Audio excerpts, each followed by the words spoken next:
CBN Agro, com Éder Campos. Muito bom dia para você ligado aqui na rádio CBN Campo Grande. Começa mais uma edição do CBN Agro neste dia 25 de abril de 2020. Prazer imenso ter a sua companhia mais uma vez. Lembrando que você pode participar da nossa programação, que também é transmitida ao vivo pelo Facebook. Acesse facebook.com/CBN Campo Grande e curta a nossa fanpage. E a Rádio CBN Campo Grande também está no Instagram. Fique ligado em nossas redes sociais. Acesse o Instagram, @CBN Campo Grande. Agora você pode interagir conosco mandando sua mensagem para o nosso WhatsApp. 679-9932-3500. Apresentação Éder Campos.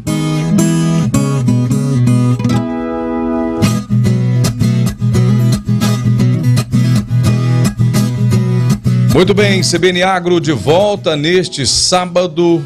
Calor gostoso em Campo Grande, né? Um sol bastante forte nesse momento. Já choveu de madrugada, Valdir Nunes? Você veio debaixo de chuva hoje para a Rádio Campo Grande, CBN Campo Grande. É mesmo? Eu não vi essa chuva não, meu sono estava pesado então, viu? Legal, estava chuviscando hoje de madrugada em Campo Grande. Pode ser que o tempo mude então aí nos próximos dias. Tem a previsão do tempo aí depois não? Pra gente saber se vai chover ou não neste fim de semana na capital sul-mato-grossense. Mas o sol nesse momento está bastante quente, viu? Na casa aí dos 27 graus nesse momento em Campo Grande. Bom, hoje o CBN Agro traz uma entrevista lá do Espírito Santo. Vou conversar com o Tassiano Neto, ele que é agroempreendedor, ex-secretário da Agricultura e Pecuária do Espírito Santo. Vou bater um papo com ele para falar sobre Agro 4.0, Agro 4.0. Vamos falar também sobre o café, porque o Espírito Santo é um grande produtor de café.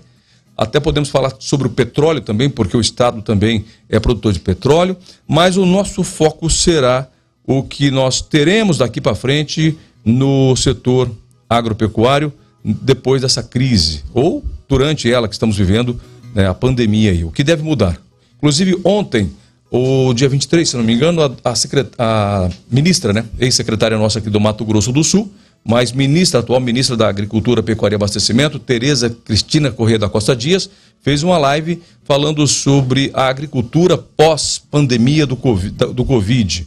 E esse tema a gente está abordando aí nos últimos dias porque ainda há muita preocupação por parte dos nossos ouvintes e por parte também daquelas pessoas que estão no setor urbano, o que deve acontecer com o mundo pós esse fato, esse acontecimento. E nós convidamos então o Tassiano Neto para falar sobre o tema, porque ele é especialista nesses assuntos, ele inclusive escreve para alguns jornais de porte nacional, como o Estado de São Paulo, para justamente abordar esses temas que têm impacto social, impacto econômico, impacto financeiro no Brasil e no mundo.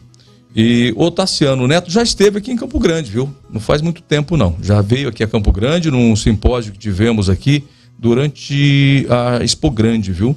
Acho que foi em 2015 ele esteve conosco. Deixa eu cumprimentar o Tassiano, ele está nesse momento ao vivo conosco, nessa live, utilizando uma ferramenta chamada Zoom para transmissão via internet, e a gente vai bater um papo com ele dessa forma. A entrevista será conduzida dessa forma, pela distância e também pela segurança que a gente está buscando ter com os nossos entrevistados por conta do coronavírus. O Tassiano, primeiro bom dia para você e obrigado pela sua entrevista, viu? Bom dia, prazer enorme falar contigo, falar com os ouvintes da CBN Campo Grande. É um privilégio aqui, estou falando de Vila Velha, no Espírito Santo, pertinho da capital Vitória, faz parte da região metropolitana. É um prazer estar falando com você e todos os ouvintes. 2015 você esteve em Campo Grande, aqui no 13º Simpósio Sul-Mato-Grossense de Ovinocultura. Exato. Eu sou criador de ovinos aqui no Espírito Santo, né? E a gente tem uma marca de cordeiro que está nos supermercados, que se chama Cordeiro Baby Black. E na oportunidade, o Fernando, que é um pesquisador do ovinocultura da Embrapa Gado de Corte, me convidou ao lado do Fernando também, que eu acho que era o ex-secretário de Agricultura da época, também da Embrapa, e eu estive aí durante a exposição, no final de semana, falando um pouquinho sobre o que a gente fez aqui e tem feito sobre vender cordeiro, é um desafio no Brasil. O Brasil importa praticamente, primeiro o abate clandestino lidera, e em segundo lugar vem o cordeiro importado. Em terceiro só que o cordeiro nacional. Então é um baita desafio de um setor que é empolgante, mas que as pessoas acabam usando o cordeiro como uma atividade terciária, quaternária dentro das propriedades rurais. Isso. Os Fernandos que te convidaram para vir aqui foi o Fernando Reis da Embrapa e o Fernando Mendes, doutor Fernando Mendes, ex-secretário da Agricultura de Mato Grosso do Sul. Exatamente os dois. Tá certo, maravilha, viu? Bom, o nosso tema não é esse, mas é bom saber que você já esteve aqui, já conheceu o nosso Mato Grosso do Sul, nossa Campo Grande, capital do estado, e a gente vai desenvolver com você esse tema tão preocupante. Eu estava vindo para cá, para a rádio, e pensando no nosso tema, né, na nossa conversa de hoje. E eu fazendo uma análise do que já vivemos no mundo, e as guerras sempre foram muito pontuais para o desenvolvimento humano. Se a gente pegar da Segunda Guerra para cá, a agricultura desenvolveu muito com a Segunda Guerra. Né, com a guerra do Vietnã, com a guerra da Coreia, com a guerra do Irã e do Iraque, a questão do petróleo, que também tem impacto no agronegócio por conta de fertilizantes, a gente percebe que o mundo sempre veio evoluindo por conta dessas catástrofes que nós temos, né? E agora, mais uma vez, acontece uma outra situação, e você acredita que isso deve impactar também em maiores mudanças no setor? Eu acredito, sim. Acredito bastante. Essa dita transformação digital já vinha acontecendo em vários setores. O setor do agronegócio, ele não é o primeiro, ele sempre vai um pouquinho atrás na transformação digital, em função da baixa cobertura que nós temos de satélite, de celular no interior. Então, é fácil a gente olhar para as fintechs, né, para o sistema financeiro, e também para o setor de mídia. Esses setores, sim, estavam liderando, estavam à frente das transformações digitais, de todas as mudanças que esses dois setores aconteceu nos últimos anos. Hoje nós temos bancos na Bolsa de Valores, listado na Bovespa, que não tem nenhuma agência. Né? Há uma transformação grande, mas lá atrás o setor do agronegócio, e o que vai acontecer agora é o aprofundamento da transformação digital. Primeiro, essa transformação digital, a gente tem uma série de impactos no agronegócio. Eu queria traduzir um meme que eu vi recentemente. O que dizia assim? O meme falava assim: o que mudou a sua empresa, né? E eram 3 Cs. O primeiro C é o CEO, que é o presidente das empresas. Aí é uma questão de múltipla escolha. O segundo C era o CTO, são os diretores de tecnologia. E o terceiro C, o Covid. Então, exatamente isso. Assim, a gente vai ter um aprofundamento da transformação digital com uma série de impactos, tanto antes da porteira, dentro das propriedades rurais, das fazendas, e também após, fora das fazendas, nas relações com os clientes finais. Ô Tassiano, a gente ainda não sabe muito bem o que vai acontecer, mas talvez a gente possa prever o que vai acontecer, justamente porque o mundo já vinha nessa mudança que nós estamos acompanhando, nesse crescimento, em especial o agronegócio, já vinha numa evolução. Nós tivemos a Revolução Verde, depois da década de 40, né? O Brasil veio evoluindo especificamente, né? O mundo todo, mas o Brasil também veio, deixa de ser importador de alimentos para ser exportador de alimentos. Isso graças à tecnologia, à adoção de tecnologias e o desejo de crescer efetivamente que os produtores tiveram. Dá para a gente ainda vislumbrar ou prever onde vamos chegar, né, com essa evolução que você disse para a gente aí, 4.0, com a adoção das agritechs, das tecnologias, a gente consegue olhar um futuro mais próximo? Algumas tendências podem ser aprofundadas nos próximos anos. O que a gente chama de agtech, né, são as startups do agronegócio. Hoje é muito mais fácil você, por exemplo, no uso de herbicidas na propriedade rural. Como funciona hoje? O produtor faz uma mistura padrão, e em todas as plantas do determinado plantio usa aquela mesma quantidade de herbicida. Para plantas que precisam e para plantas que não precisam. Quer dizer, com uma tecnologia, é possível, por exemplo, você fazer um sobrevoo de drone numa determinada área de plantio e descobrir, de fato, quais as plantas de qualquer espécie que, de fato, precisam de uma quantidade maior daquele herbicida ou precisa de uma quantidade menor. Isso vai poder fazer, você vai ter uma pegada muito mais de economia de recursos, né? De uso menor de herbicidas. Estou dando um exemplo de como que a transformação pode acontecer dentro das propriedades rurais. Então, assim, tem um conjunto, hoje no Brasil nós temos 1.200 startups do agronegócio. Gente fazendo monitoramento por satélite, fazendo uso de drones, máquinas que caminham dentro das fazendas sem a necessidade de ter, por exemplo, piloto, de ter tratorista, de ter alguém conduzindo aquela máquina. Então, essas transformações vão se aprofundar nos próximos anos. Ô Tassiano, a gente está utilizando uma ferramenta para fazer uma entrevista à distância, ao mesmo tempo obedecendo aí normas de segurança. Mas ainda assim, né, a gente sabe que não é o ideal, né, não é o ideal. Em alguns momentos a internet tem aí os seus travamentos, mas já estamos falando do 5G, chegando aí novas tecnologias, né, que isso deve impactar toda a questão social, né? Todo o comportamento social, inclusive no campo também. Você está dizendo dessas máquinas aí que serão teleguiadas sem a presença humana. A John Deere recente apresentou um trator, né, que tem essa característica e eles mesmos, a John Deere está instalando redes de internet por várias partes rurais do Brasil, justamente com esse intuito de maior conexão, de maior presença dessa comunicação de rede no campo, né? Agora, a gente parece que, mesmo conversando aqui, há um travamento da nossa conversa, parece que a gente está muito longe dessa tecnologia. Mas está longe ou está perto? Eu acho que está perto.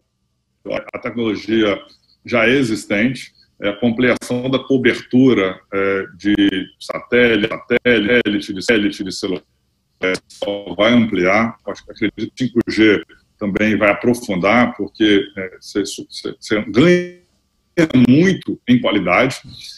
Se dá alguns exemplos, assim, o produtor rural, antigamente, para comercializar, aqui no Espírito Santo, a comercialização de café, ele procurava o comprador do café da sua cidade, alguém tradicional que compra 20, 30 anos o café.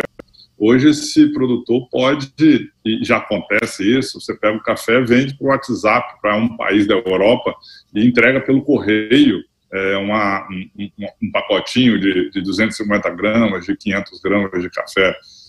Então, essas facilidades todas, né, mesmo dentro da fazenda ou depois da porteira, fora da fazenda, ela já é realidade. Aproximou muito mais as pessoas. O que acontecia, para mim, essa mudança do paradigma com Covid, que as tecnologias existiam, as pessoas viam, mas nem todo mundo tinha, de fato, abraçado ela, tinha entrado com a tecnologia, tinha resistência, né? E essa pandemia faz com que quebre as resistências, né? Então, assim, ela acelerou o processo de transformação digital, a informação já não é exclusividade de ninguém, né? Qualquer pessoa busca informações onde tiver. Eu vou dar um exemplo da transformação digital que a gente pode ter, por exemplo, na extensão rural e na assistência técnica no Brasil. Como que é o padrão? Até bem pouco tempo atrás, as empresas públicas de assistência técnica, né, as EMATES do Brasil todo, elas que tinham os agrônomos, os veterinários, os tecnistas, e eles davam assistência técnica para o produtor rural. De um tempo para cá, o setor cria isso, né? As casas de produtos agropecuários fazem isso, as cooperativas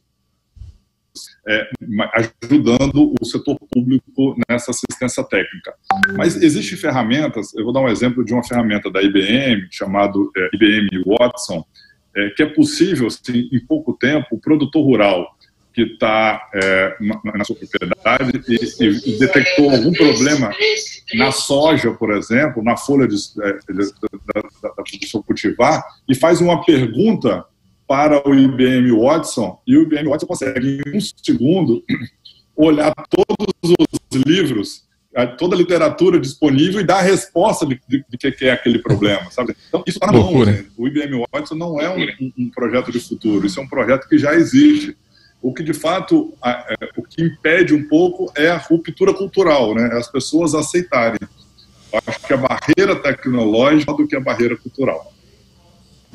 Concordo com você, viu? Essa barreira cultural foi que nós conversamos, inclusive, até ontem, falando sobre, quando eu te convidava para essa entrevista, né? Essas dificuldades de barreiras culturais que nós temos, né? De aceitar o novo, as mudanças que devem acontecer. Bom, sobre essas mudanças que devem acontecer, quais têm sido os impactos na tua visão, né? Quais os impactos que o coronavírus trouxe? Não é porque trouxe, a gente já viu, mas o que deve mudar daqui para frente, né? Como deve se comportar daqui para frente tudo que nós temos no agronegócio. Vamos pegar alguns pontos essenciais. Rastreabilidade, como é que deve ser a rastreabilidade, as tecnologias, né? As certificações, porque cada vez mais o mundo tem cobrado a segurança alimentar, seja na bovinocultura, nas carnes ou nas frutas. E o Espírito Santo é um grande produtor de mamão e também mel, né, que exporta para outros países. Como que deve ser essa mudança de comportamento na segurança alimentar com essa experiência que estamos vivendo? O professor Marco Janck, do INSPER, fez um bom artigo essa semana falando que a grande mudança no mundo se dará, e tem impacto brutal no agronegócio, sob o aspecto da sanidade, né? A sanidade vai ser muito importante. E quando a gente olhar a questão da sanidade, dois pontos que você abordou, né, que a certificação e rastreabilidade tem total conexão. Como é que o morador de qualquer cidade na China, na Rússia, bem longe da gente, consegue ter a segurança de que aquele determinado produto atendeu todas as exigências de saúde para ele? Hoje, como que se dá, né? Quando a gente vai numa feira, eu quero tentar mostrar o que é rastreabilidade e certificação, né? Quando a gente vai numa feira, a gente costuma comprar do mesmo feirante. A gente contrata de 2 ou 3 feirantes e sempre compra aquele produto. O que isso é? Isso é relação de confiança. Você tem a certificação, né? Você conversou com quem produziu, o cara falou, olha, eu produzo isso e você compra anos daquele produtor. Está rastreado. Mas, beleza, quando você vai na feira, você tem todos os seus produtos. Mas se você estiver em Nova York, você vai ter que ir no supermercado comprar. Você não tem a feira, você não tem um produtor produzindo lá na ilha de Manhattan, por exemplo. Então, precisa daquele produto ser rastreado. Olha, ele foi produzido pelo produtor tal, na cidade de Dourados, no Mato Grosso do Sul, na cidade de Lagoas, no Mato Grosso do Sul. Usou as melhores tecnologias, usou os níveis de agroquímicos permitidos pelo órgão americano, o USDA, e as certificações vêm para quê? Existem grandes empresas no mundo que garantem que aquele processo, né, que aquele produto, da forma que foi produzido, desde o rural, passando pela indústria e até o transporte para chegar no mercado final, que aquilo realmente foi exatamente o que a legislação do determinado país autorizou. Então, assim, isso vai explodir, porque com o Covid, as pessoas tinham muito medo, né? Quando a gente olhar as explicações do nascimento, do surgimento do Covid nos estados, na China, tem muito a ver com o consumo de alimentos em feira, alimento de proteína animal em feira, sem estar certificado, sem qualidade, sem o abate correto. Aconteceu essa pandemia mundial, talvez a maior crise da nossa história, em função de falta de sanidade no consumo de proteína animal no determinado país. E olha o impacto que isso teve. Então, essa agenda entra. E com essa agenda, essas duas questões que nós falamos, né, você perguntou, de rastreabilidade e certificação, elas vão crescer muito, que é a garantia de que a soja, o milho produzido no Mato Grosso do Sul, a carne produzida no Mato Grosso do Sul, ela de fato segue as melhores práticas que o mundo exige. Legal. Bom, Tassiano, nós vamos para o intervalo comercial, mas uma pergunta, eu gostaria que você respondesse prontamente para mim, né? Não precisa desenvolver muito ela não. esqueça as pessoas. Você acha que o trânsito de alimentos no mundo, o trânsito de alimentos com contêineres, com navios de outras formas e também as embalagens, contribuiu para a disseminação do Covid no mundo? Esqueçam as pessoas que são agentes, mas você acha que os objetos, né, as coisas inanimadas, elas contribuíram para a disseminação do vírus no mundo? Sim, não é minha área, assim, mas o que eu tenho escutado de médicos, né, nos diversos canais de comunicação, que o fato se deu pelas pessoas. Eu não acredito que o trânsito de alimentos tenha feito a disseminação. Eu acredito que teve origem lá, né, o consumo na China de determinado animal. Mas a disseminação, para mim, não se deu pelos alimentos, não. O agronegócio não tem essa responsabilidade pela distribuição do vírus no mundo. Legal, bom, bacana. Só para a gente tirar dúvidas de pessoas que nos perguntam isso cotidianamente, né? Se os objetos, os alimentos transportados pelo mundo trouxeram o vírus, né, neles. Não, a contaminação se dá por ser humano, por contato humano. Tassiano, nós vamos para o intervalo comercial. Antes do intervalo, vamos conferir o clima e a temperatura aqui para o Mato Grosso do Sul e eu volto já com você, direto aí do Espírito Santo, falando sobre os efeitos, né, dessa pandemia no agronegócio. Em instantes. 8h27, de volta ao CBN Agro, que hoje conversa com o Tassiano Neto, ex-secretário da Agricultura do Estado do Espírito Santo e também agroempreendedor. Estamos falando sobre essa pandemia, né? Quais os efeitos que ela deve causar ou está causando no agronegócio. Bom, ontem foi o Dia Internacional do Milho. A Giovana Dalzacker traz informações sobre o cereal. Olá, Éder, bom dia. Segundo o Boletim Casa Rural divulgado pelo Sistema FamaSul, essa queda no preço do cereal é uma consequência da desvalorização da gasolina, principalmente nos Estados Unidos, que retraiu a demanda por milho. Entre os dias 13 e 20 de abril, a saca do milho teve queda de 4,57% no mercado interno aqui de Mato Grosso do Sul, sendo negociada a R$ 41,75 no período. Entre as praças, Carapó e Dourados registraram a maior desvalorização entre esses dias, onde a saca ficou cotada a R$ 41. Em contrapartida, a saca da soja teve uma valorização neste período de 1,50%, encerrando no dia 20 de abril, cotada a R$ 84,75. Campo Grande e São Gabriel do Oeste foram as praças que registraram a maior alta, de R$ 84 nesse período. Falando agora de pecuária, Éder, os pecuaristas podem adquirir as doses da vacina contra a febre aftosa desde o dia 15 de abril aqui no estado, sem ser necessária a autorização na Agência Estadual de Defesa Sanitária Animal e Vegetal. A medida é uma forma de prevenção ao novo coronavírus. O calendário da vacinação, que ficou mantido aí seguindo as orientações do Ministério da Agricultura, prevê o término da vacinação nas regiões de Planalto e de Fronteira no dia 31 de maio e no Pantanal no dia 15 de junho. Eu encerro a minha participação por aqui. É com você, Éder. Obrigado, Giovana Dalzacker. Informações sobre o milho, né? E ontem foi o Dia Internacional do Milho e o Dia Nacional do Boi.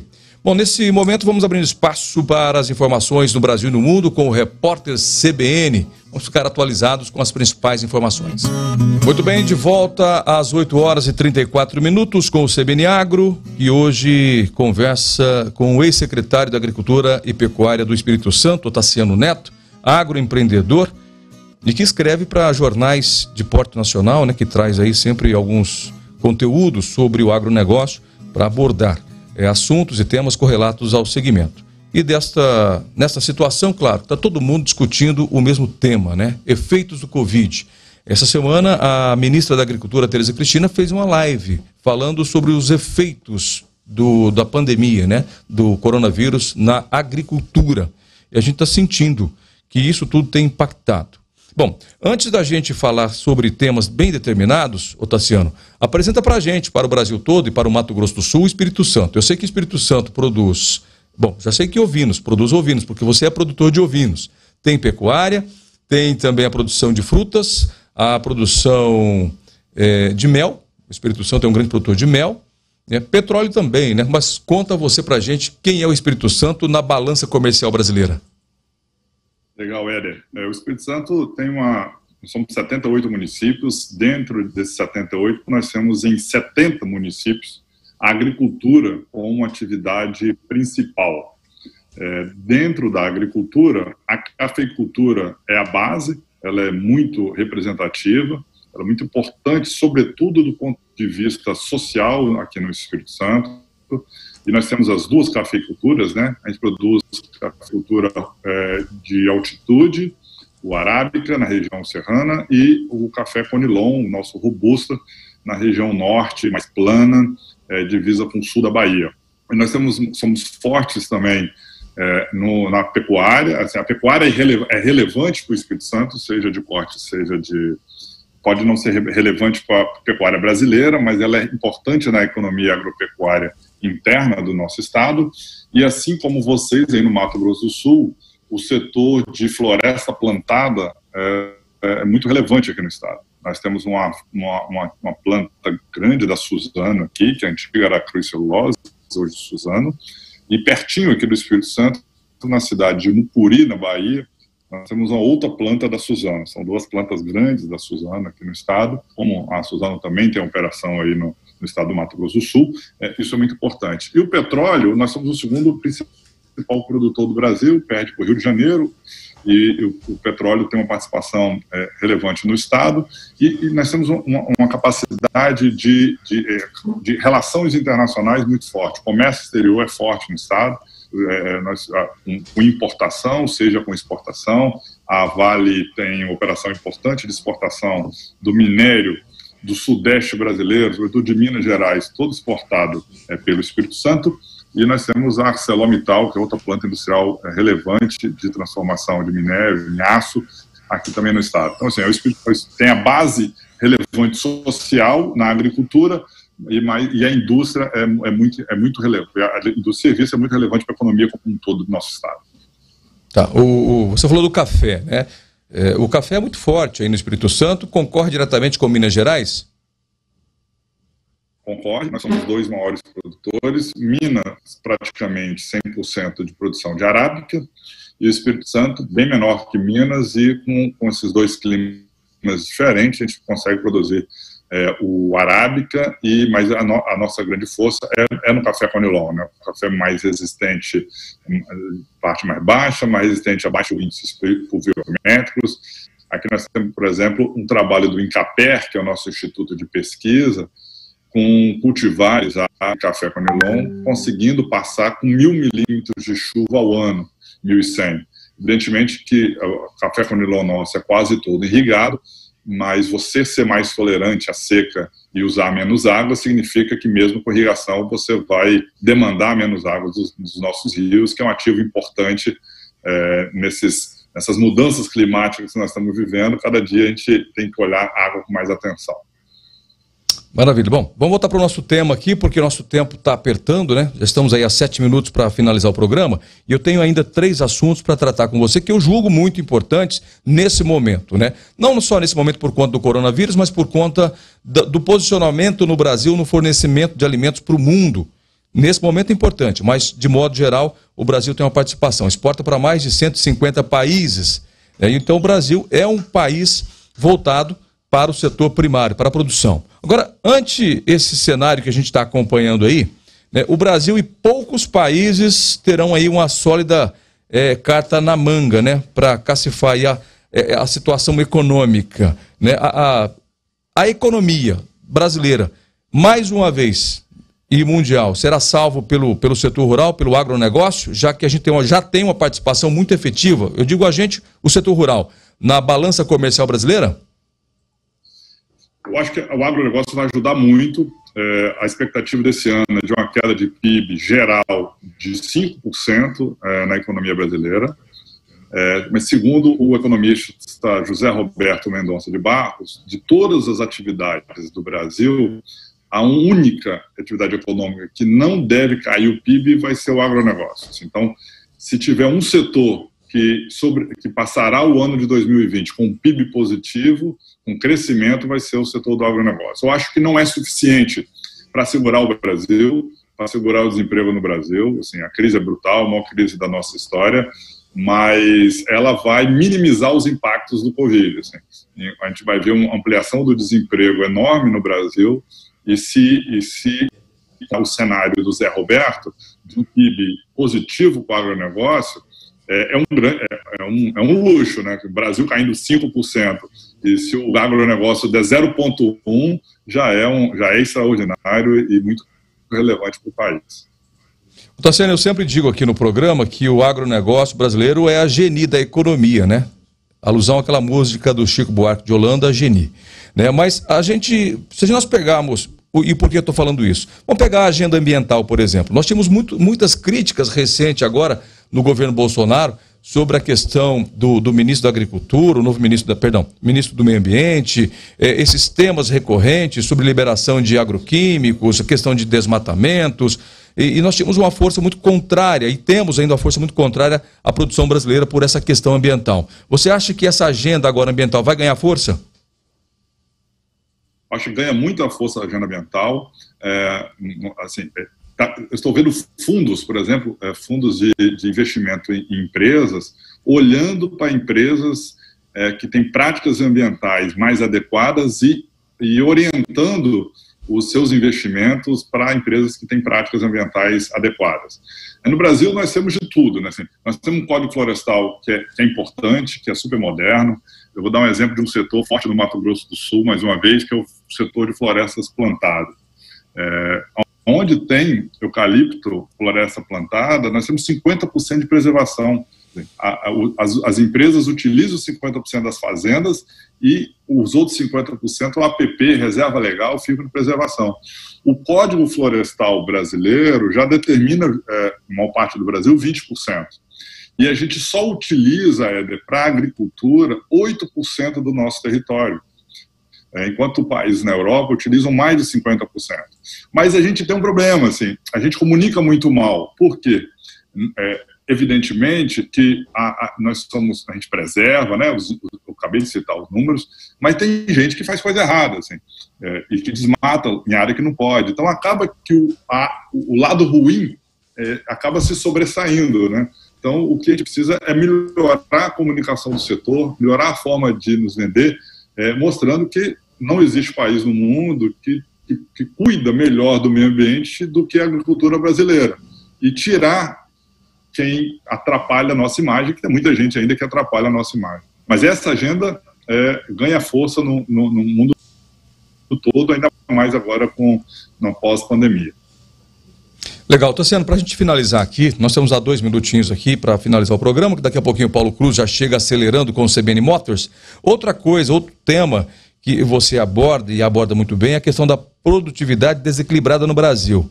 500 mil estabelecimentos no Brasil, apenas 500 mil estabelecimentos, numa ordem aí de não sei quanto, mas no total de 500 mil estabelecimentos no Brasil, só 11% produzem 87% da produção brasileira, é isso? Eu não entendi esse número que você havia citado outro dia numa conversa que nós tivemos. São 5 milhões de estabelecimentos rurais no Brasil, de propriedades rurais. Desses 5 milhões, aproximadamente 500 mil propriedades rurais produzem 90% da produção agropecuária brasileira.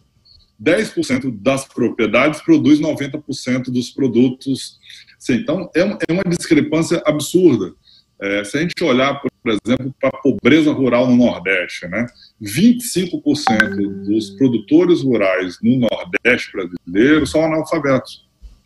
Então, nós temos os dois polos, né? Nós temos a agricultura super moderna do Mato Grosso, com máquinas, com produtividades que são exemplo para o mundo, com baixo uso de agroquímico, com preservação ambiental, mas nós temos no Brasil uma infinidade de produtores, 4 milhões e meio de propriedades rurais, produzindo apenas 10% do que se produz.